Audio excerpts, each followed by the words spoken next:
नमस्कार जी, स्वागत है आपका अपने YouTube चैनल वैदिक दर्शन पे। आशा आप सभी कुशल मंगल होंगे।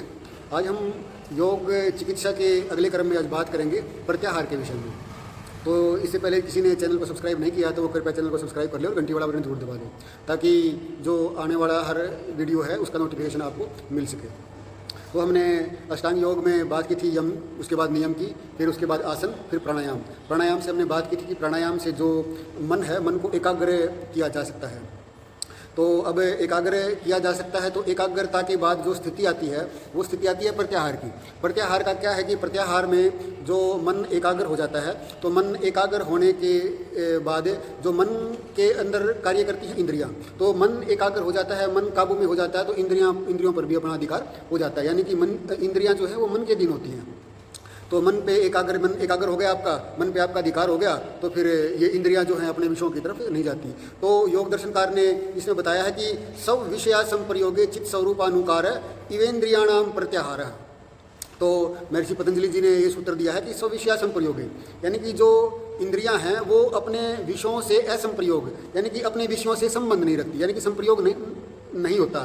चित्त स्वरूपानुकार, जो चित्त है जो अपने स्वरूप में स्थित हो जाता है, और इंद्रियां भी जो है बाह्यमुखी ना होके वो अंतर्मुखी हो जाती हैं। तो ये जो है इंद्रियों का बाह्यमुखी ना होके अंतर्मुखी होना ही प्रत्याहार है।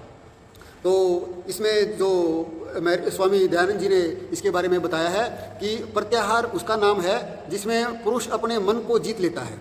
यानी कि जब हम अपने मन को जीत लेते हैं, तो मन को जीतने के बाद जो इंद्रियां हैं वो अपने आप स्वयं ही उसमें इंद्रियों पर विजय प्राप्त कर सकते हैं, क्योंकि जो इंद्रियां हैं वो मन के अधीन हैं। तो मन को जीत लिया तो इंद्रियां तो अपने आप ही जीती जाती हैं। तो इंद्रियां जो हैं अपने विषयों की तरफ आकर्षित नहीं होती, तो इंद्रियों की तरफ आकर्षित ना होना ही प्रत्याहार है। तो अब इसको हम कितना भी ले सकते हैं, जैसे कि अब ये है कि इंद्रियां, जैसे कि मधुमक्खी है, मधुमक्खियां जो हैं वो रानी मक्खी को ही फॉलो करती हैं, तो वैसे ही जो हमारी इंद्रियां हैं ये हमारे मन को फॉलो करती हैं। तो यदि हम मन पर हमारा, यदि जो प्राणायाम था, प्राणायाम के माध्यम से हम मन पर काबू पा लेते हैं, तो मन पर काबू हो गया तो इंद्रियों पर अपने आप ही काबू हो गया। तो इंद्रियों पर काबू होना ही, वो अपने विषयों में ना रत रहे, वही प्रत्याहार है।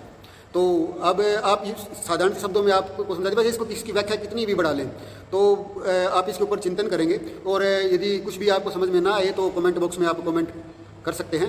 तो आशा है आप प्राणायाम के माध्यम से अपने मन को एकाग्र करेंगे, और मन को एकाग्र होने से आपका इंद्रियों पर स्वयं ही नियंत्रण हो जाएगा। तो नियंत्रण करके आप अपने जीवन को साधना के मार्ग पे उन्नत कर सकते हैं। तो आशा है आप सभी सुखी रहें, स्वस्थ रहें और अपने आप को साधना के मार्ग पर रत रखें। तो इसी आशा के साथ मिलते हैं एक नई जानकारी के साथ। नमस्कार जी।